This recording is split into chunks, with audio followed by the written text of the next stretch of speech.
எல்லாம் வல்ல இறைவனுடைய திருவருட்கருணையால் இன்றைய நாளும் ஒரு நாயன்மார் நிகழ்ச்சியில் நாம் தரிசிக்க இருப்பவர் சண்டேஸ்வர நாயனார்.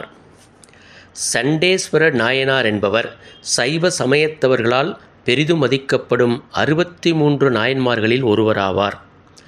விசார சர்மா என்ற இயற்பெயர் கொண்ட இவர் சிவபெருமானுக்கு லிங்க பூஜை செய்து கொண்டிருந்த பொழுது அவருடைய தந்தையே அதற்கு இடையூறு செய்ய, அதனால் கோபம் கொண்ட இவர் தந்தையை மழுவால் தாக்கிவிடுகிறார். அதன் காரணமாக சிவபெருமான் தன்னுடைய பூஜைக்கு உரிய பொருள்களுக்கெல்லாம் உரியவராக, பாதுகாப்பு பணி செய்பவராக சண்டேஸ்வரர் எனும் திருநாமத்துடன் பதவி அளித்தார்.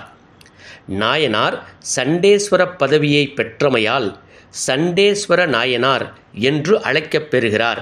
இவரை சண்டேசர், சண்டிகேஸ்வரர் என்றும் அழைக்கின்றனர். இவர் சோழ நாட்டில் உள்ள மணியாற்றின் கரையில் அமையப்பெற்றுள்ள சேங்கலூர் எனும் ஊரில் அந்தணர் குலத்தில் எச்சத்தன் பவித்திரை தம்பதிகளின் மகனாக பிறந்தார். பிறந்த குழந்தைக்கு விசார சர்மா என்ற திருநாமம் வைத்து அழைத்தனர். இவருக்கு 7 வயது இருக்கும் பொழுது உபநயம் செய்யப்பட்டது. சிவபெருமானே முழுமுதற் கடவுள் என வழிபட்டு வந்தார்.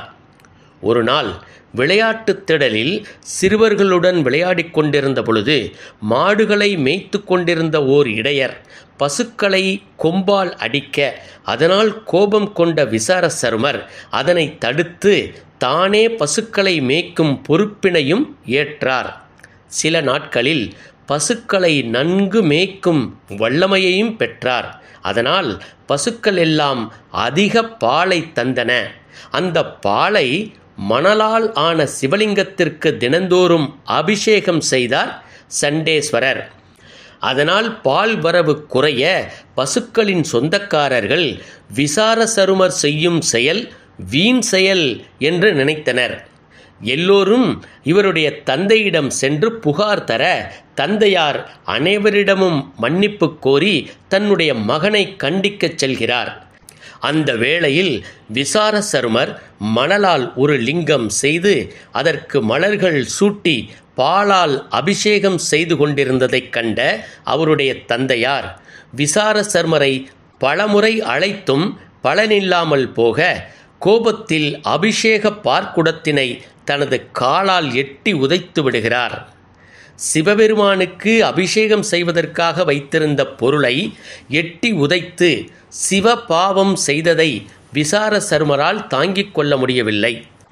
உடனே கையில் கிடைத்ததை எடுத்து தந்தையின் கால்களை நோக்கி வீசினார்.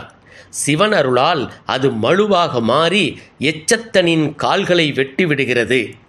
அதனை கண்டுகொள்ளாமல் நாயனார் சிவபூஜை செய்யத் தொடங்கிவிடுகிறார்.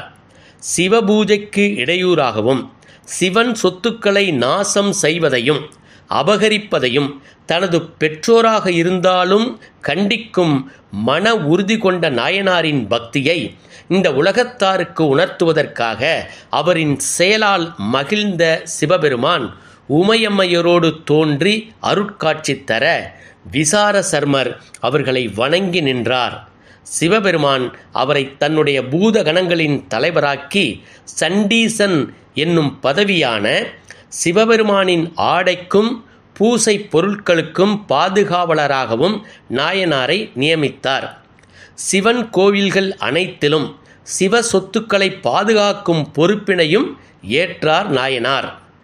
தாம் உண்ட அமுதும் பரிவட்டம் மற்றும் மாலைகள் அனைத்தும் உனக்கே ஆகுக என்று கூறி சிவபெருமான் தான் சூடியிருந்த கொன்றை மலர் மாலையை விசார சர்மருக்கு சூட்டினார். பின்னர் ஈசனின் பெரும் கருணையால் நாயனாரின் தந்தையாரும் உயிர் பெற்று எழ அவரும் சிவபெருமானின் திருவடி நிழலை அடைந்தார். தை மாதம் உத்திரம் நட்சத்திர நாளில் கொண்டாடப்படும் சண்டேச நாயனாரின் குருபூஜையில் கலந்து கொண்டு மெய்மையே திருமேனி வழிபடா நிற்க வெகுண்டு எழுந்த தாதைதாள் மழுவினால் எரிந்த அம்மையான் அடிச்சண்டிப் பெருமானுக்கும் அடியேன் எனும் திருத்தொண்டர் தொகையின் திருவடிகளை வணங்கி வாழ்வில் எல்லா செல்வங்களும் பெற்று இன்புற்றிருப்போமாக. மீண்டும் மற்றுமொரு நாளும் ஒரு நாயன்மார் நிகழ்ச்சியின் ஊடாக உங்கள் அனைவரையும் சந்திக்கும் வரை அன்பு வணக்கம் கூறி விடைபெறுவது குறைவில்லா அன்புடன் கொத்தமங்கலம் லேனா.